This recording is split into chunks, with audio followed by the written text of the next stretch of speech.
fifalianao anay indray a amin'ity andro azoma ity ny miaona aminao amin'ny alalan'ity fandaharana izay natao hoe iteran'Andriamanitra ity. Mino fa miaraka amintsika ny tompo ary ao anatin'ity fotoana ity dia manantenao fa andray ny anjaranao avy amin'ny tompo ianao mitsodrananao sahady izahay manao izay manaraka tsy tapaka n'izao fotoana izao dia tsy ho tapaka ihany koa ny fitahian'ny tompo aminao sy amin'ny ankonanao. Anomboka n'ity fotoana ity isika dia andaontsika hivavaka. Mino fa miaino antsika ny tompo na dia atao aza hoe tsy miaraka toerana iray isika tsaroa famaneran'Andriamanitra dia manasanao amin'ondrika ny lohanao any amin'ny tokantrano na naiza toerana misy ianao na koa hoe eny an-dalana ianao dia tsy afaka tena hoe miteny fa ao am-ponao dia mivavaha mipetraka tsika eo am-pelantanan'ny tompo izao fotoana izao mba tsisy ho diso anjara isika fa handray ny fahasoavan'ny tompo amin'ny alalan'izao fotoana izao. Samy mivavaka ary isika tompoko. Ray io misaotra betsaka indrindra ny amin'izao fotoana izao ahafahanay manompo anao indray miteranao ary miankohoka eo anatrihanao ambaranay hatrany fa tsara ianao ary matoky azy Jesosy fa izao fotoana izao dia fotoana natokana izay anehoanao ny fahatsaranao, fotoana natokana izay anehoanao ny maizy anao, fotoana natokana izay ahafahanao miasa eo amin'ny fiainanay tsirairay avy. Tsodrano manokana ho an'ny olona tsirairay avy izay manaraka n'izao fotoana izao amin'izao fotoana izao ianao fanamasina no efa mitahazy manokana, ianao mampahery azy, ianao tompo no hitahany fiainany manokana tompo ary anampy azy be dia be ianao mba tonga azy anakaiky anao kokoa amin'ny alalan'izao fotoana izao. Misaotra raha eo amin'ny anaran'i Jesosy. Aleluia. Amen.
jesosy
zao fotoan'izao move mbola mitoy ny finoanao an'Andriamanitra atraiza ny finoanao an'Andriamanitra amin'ny zavatra miseho eo amin'ny fiainanao mety ho voafetra ve zany mety misy fotoana ve mety adinonao fa mila mino an'Andriamanitra ianao amin'ny zavatra izay lalovanao eo amin'ny fiainanao io androany dia te hitonanao hoe ninona mitranga ninona miseho eo amin'ny fiainanao na mety zavatra mety tsy sevitra intsony angambo na mety tsy azo heverina intsony hoe aiza ny vahaolana manana finoana an'Andriamanitra amboleo eo amin'ny fiainanao ary aza vela ho faty izany atao hoe finoanao an'Andriamanitra izany tena zava-dehibe indrindra fa afaka ny havita zavatra mahagaga ianao amin'ny finoanao an'Andriamanitra io Andriamanitra dia mitaky antsika mba hitoy hatrany zany finoantsika azy zany tsy ho faty zany finoantsika azy zany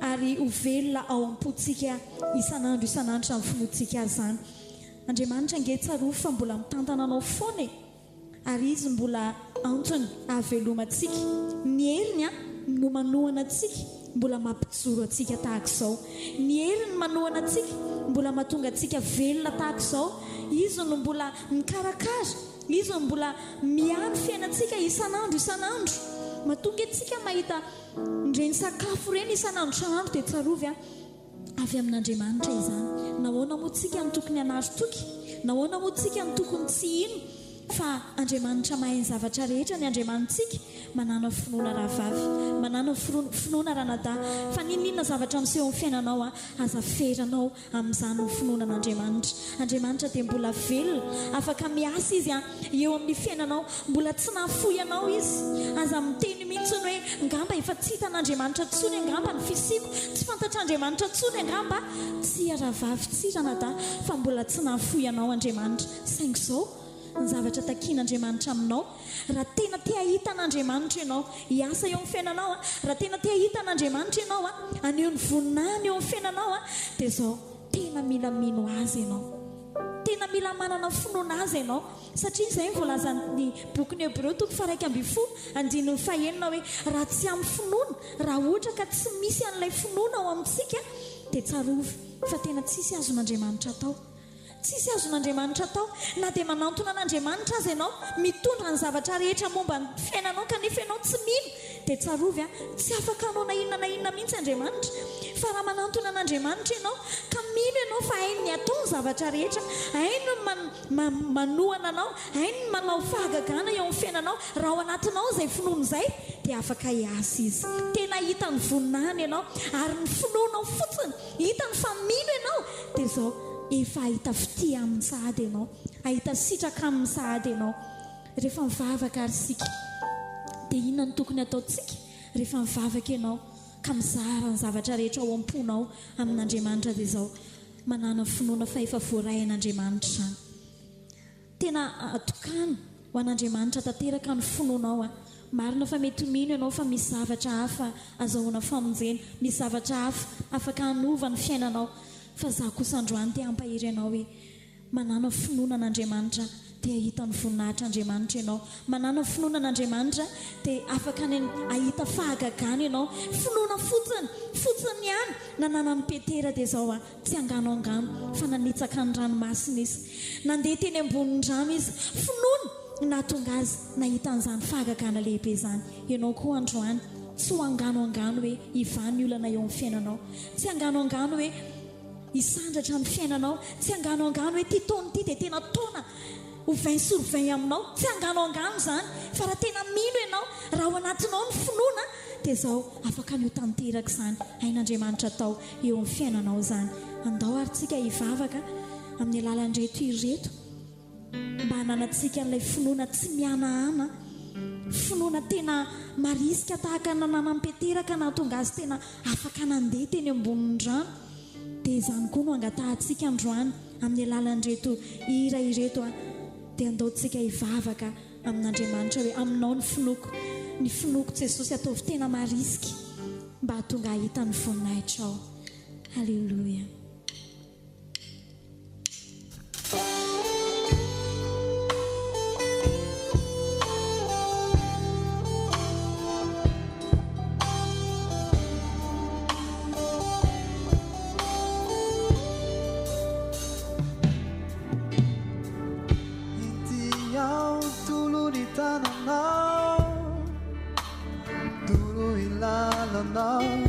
Izay misy anao no tiako isay, izay aleanao kombandeha hoeto lavitsy ny fahazaranao.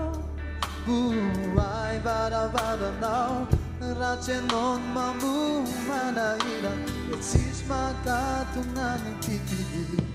Raha nahita vita aminao ao bandera tao, raha nahita vita aminao ao dia ahitako ny voninahitsao. Aveno tsy fakiny aram-bato hoe ambilay toerana akaiky anao, aveno ahita tsy miato hoe ny voninahitsao. Bataiwe aituja ni fanainao, kasiwala amkiwa usiala mini fanacheanao. Tantaye tena sisike sianao angano finuna marisike atea vomitano.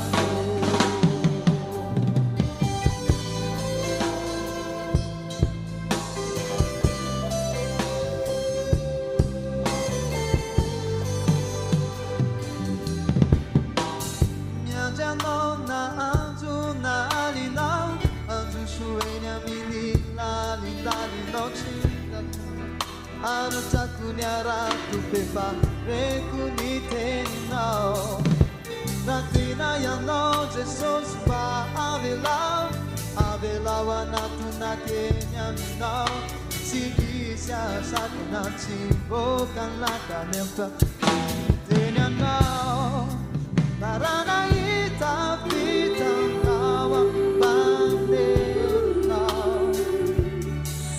narana ita pita minawa tia ita kuni voninahitsao. Avena tsy fakiny aram-bato ambila toerana akaiky anao, aveno ahita tsy miato ny voninahitsao. Bataiwe aitu yamibanaito, ampiwala ampiwautia baitena tisike anao angano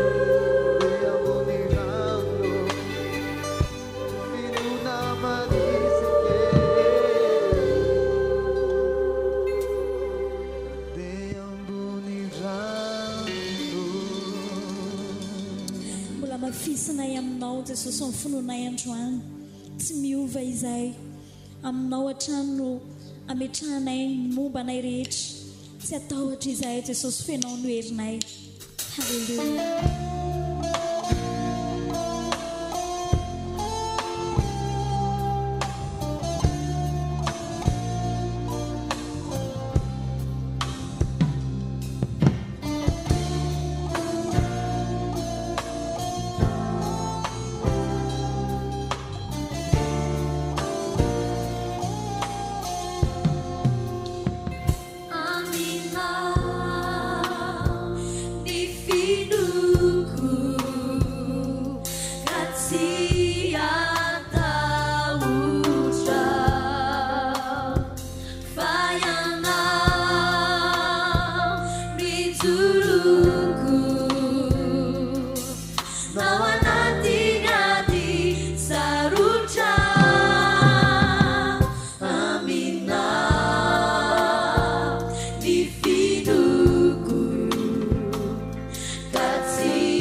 Aminao ny fononay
iza mola Andriamanitra izay tomponao. Manao ahoana ny fisiny hatramin'izay? Inona ny zavatra efa nataony hatramin'ny nandrenana an'izao tontolo izao? Fantaro hoe manompo Andriamanitra manao ahoana moa ianao io? Tsarovy ilay nitondrany ny olony teny zanak'Israely rehefa nivoaka tamin'ny tany Egypta. Tsy hoe raha ranomasina no teo anoloany dia tsy afaka niasa izy. Fa tao anatin'izay dia navoakany tamin'ny fandresena ny zanak'Israely. Tsy navelany ampahory azy intsony ny fahavalony. Tsy navelany amono azy na anao izay tiany atao taminy intsony ny fahavalony, fa navoakany tamin'ny fandresena ny zanany. Navelany nandeha namaky ny ranomasina ary tsy indray mandeha, fa io Andriamanitra io ilay Andriamanitra mahay manokatra lalana na ny fomba efa tsisy hevitra intsony aza, mahay mamorona lalana ho anao Andriamanitra. Mahay mamoaka anao amin'ny lalana izay hitondrany anao Andriamanitra. Tsy takatra ny sainao izany, tsy azonao heverina akory izany, fa ny ampahiriziko anao hoe tsy vahaolana akory ny miemotra, tsy vahaolana akory ny miverina lalana indray, fa mandrosohatra any aoka ino an'Andriamanitra ianao. Fantaro fa Andriamanitra mahay manao lalana ny Andriamanitra ao. Mahay manao lalana izay tsy takatra ny saintsika. Ary rehefa ianao mahafantatra tsara ny maizy an'Andriamanitra, rehefa fantatrao tsara hoe iza moa Andriamanitra izay tomponao, izy ilay mpanao fahagagana, izy ilay Andriamanitra mbola tsy miova amin'izany, fa mbola afaka miasa izy amin'izao fotoana izao. Raha mino ianao dia afaka avoakany ho amin'ny fandresena ianao. Dia izany Andriamanitra izany no te anao zavatra eo amin'ny fiainanao amin'izao fotoana izao. Izany Andriamanitra izany mbola te aneo ny voninahiny eo amin'ny fiainanao amin'izao fotoana izao. Ka raha tena fantatrao izy, raha fantatrao tokoa ny heriny, raha fantatrao izany asa izay efa nataony taloha ary mbola afaka ataony mandraka ankehitriny satria tsy miova izy, raha tena fantatrao izany, na ino kidono na ino kiatra dia tsarovy fa mbola hitohino an'Andriamanitra foana ianao. Tsy hiova ny finoanao, fa hirehetra ao anatinao ny afon'ny finoanao, ary dia iorina mafy izany finoanao an'Andriamanitra izany, tsy ho rava izany. Andehantsika hiaraka amin'ity mpanompon'Andriamanitra anankiray ity hoe anao lalana indray Andriamanitra, anao lalana eo amin'ny fiainanao ane izy, ary asa eo amin'ny fiainanao ane izy. Ataontsika izay mino fahahery ianao anatin'izay.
David, Jaka.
jesosy misaotra fanampahiry anay ianao androandry mino anao zay ary vao mainka amafisinay iorona ny finoana ianao manantenanao hatramin'ny farany ary matoky anao hatramin'ny farany misaotra jesosy alleluia amen dia misaotra tompoko nanaraka ny fandaharana tahiny tompo indrindra ny ianao mirarisoanao amin'ny fotoana manaraka indray